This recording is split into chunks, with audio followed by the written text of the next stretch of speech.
Le zoo sauvage de Saint-Félicien au Québec nous accueille dans un parc de 485 hectares avec 1000 animaux de 80 espèces. Sur un sentier nature bien installé dans un petit train grillagé, nous sommes en cage et les animaux en liberté autour de nous.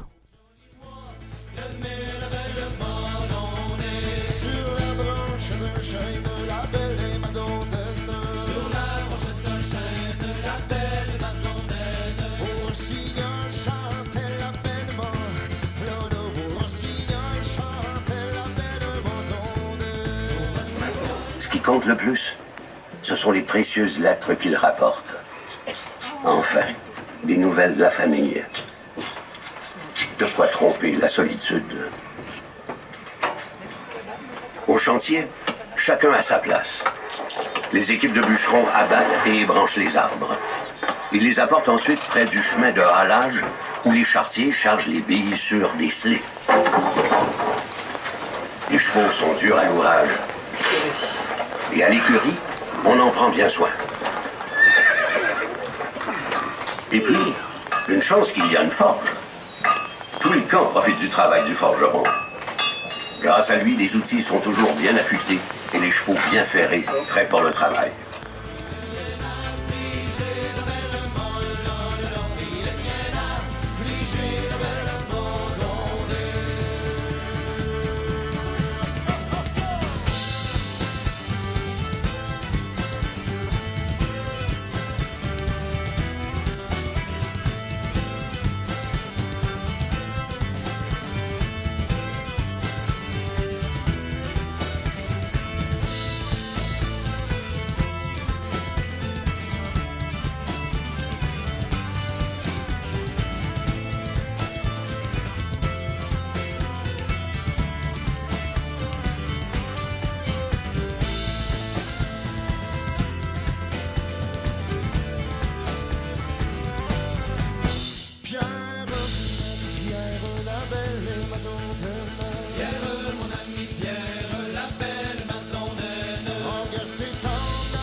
Avant l'arrivée des colons européens en Amérique, on comptait encore 50 à 70 millions de bisons d'Amérique du Nord, vivant et migrant sur les plaines herbeuses du Mexique au Canada.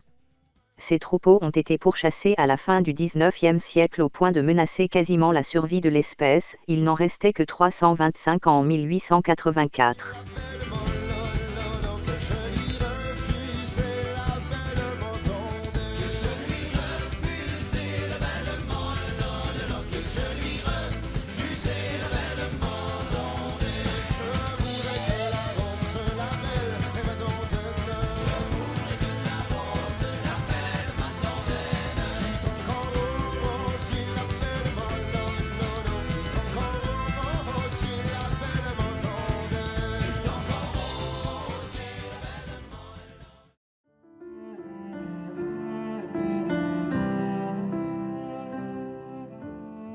Ces trois grizzlies sont orphelins depuis le mois de juin.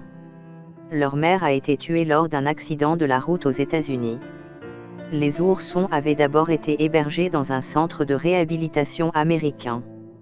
Ils risquaient cependant d'être euthanasiés si un nouveau refuge n'était pas trouvé. Le zoo sauvage de Saint-Félicien s'est porté à leur rescousse et a accepté de les accueillir. La journée s'achevait dans l'ombre, comme ces rêves qu'on fait dans le sommeil qui se dissiperont dès le réveil. Et la maison se remet à pencher. Et nous irons pencher du bon côté, larguer les amarres. Lisseront les voiles à la place des feuilles pour que ces bois soient transformés en une forêt de mar. Il y en aura toute une flotte pour porter la petite fée qui chaque année vient voir fleurir la mélanchée.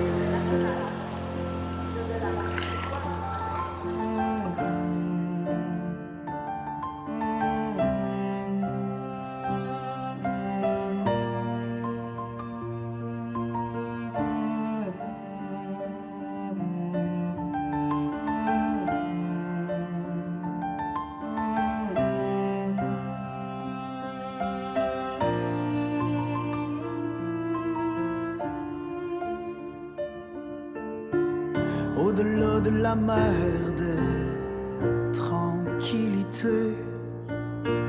L'automne avance ses collines pour cacher le bout du monde par des prairies basses et mouillées, dont le grand foin cache le partage des eaux et de la terre. Quand le sous-bois fleurit le ciel. Donc vous allez voir à quel point ils sont bien agiles dans l'eau. On dit d'eux que c'est des très grands prédateurs terrestres, c'est les plus grands au monde en fait. Mais ils sont très bien agiles dans l'eau également, comme vous pouvez voir. Leur grande taille et leur belle couche de gras, eh bien, ça va leur permettre vraiment de flotter à la surface de l'eau sans faire aucun effort. C'est pour ça qu'ils vont pouvoir nager là, des dizaines et des dizaines de kilomètres en une journée pour passer d'une banquise à l'autre. Donc vous pouvez voir qu'il va s'aider avec ses pattes avant, qui va vraiment le propulser dans l'eau. Ils ont les pattes aussi qui sont semi-palmées, donc ça va vraiment les aider à bien se déplacer. On peut voir aussi que c'est des très très grandes pattes, hein, et un très bon pied en fait pour marcher. Ça va leur servir notamment de raquette dans la neige, mais aussi d'antidérapant lorsqu'ils vont marcher sur la glace. Donc vous pouvez voir quand les coussinets, lorsqu'il va déposer sa patte, il y a beaucoup de poils. C'est un poil qui va devenir très long en hiver justement pour lui donner un antidérapant. Donc, ils sont également capables de plonger à certaines distances. Le maximum, ça va être environ 5 mètres. C'est vraiment la distance de notre bassin ici. Ils ne seront pas capables d'aller plus loin puisqu'ils vont vraiment remonter très facilement comme une bouée en fait. Donc, vous pouvez voir que lorsqu'ils vont nager, eh bien, ils vont garder les yeux ouverts. Ça va leur donner vraiment un bon espèce indigène là. Transformé en une forêt de mort, il y en aura toute une flotte pour porter la petite fée qui chaque année vient voir fleurir la mélanchée.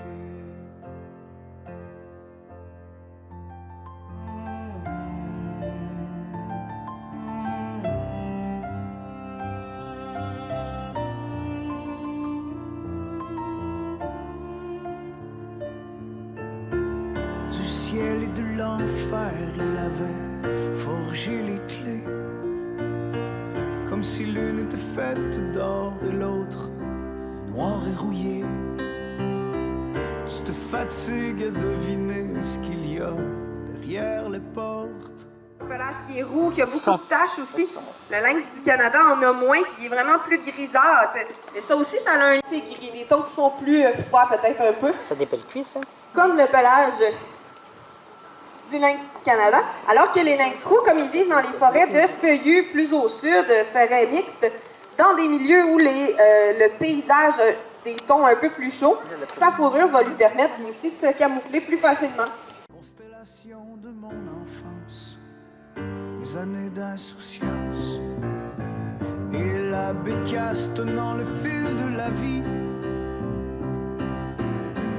tenant le ciel et le paradis. Larguer les amarres, nous hisserons les voiles à la place des feuilles pour que ces bois soient transformés en une forêt de mort. Il y en aura toute une flotte pour porter la petite fée qui chaque année vient voir fleurir la mélanchée, pour porter la petite fée qui chaque année vient voir fleurir la mélanchée.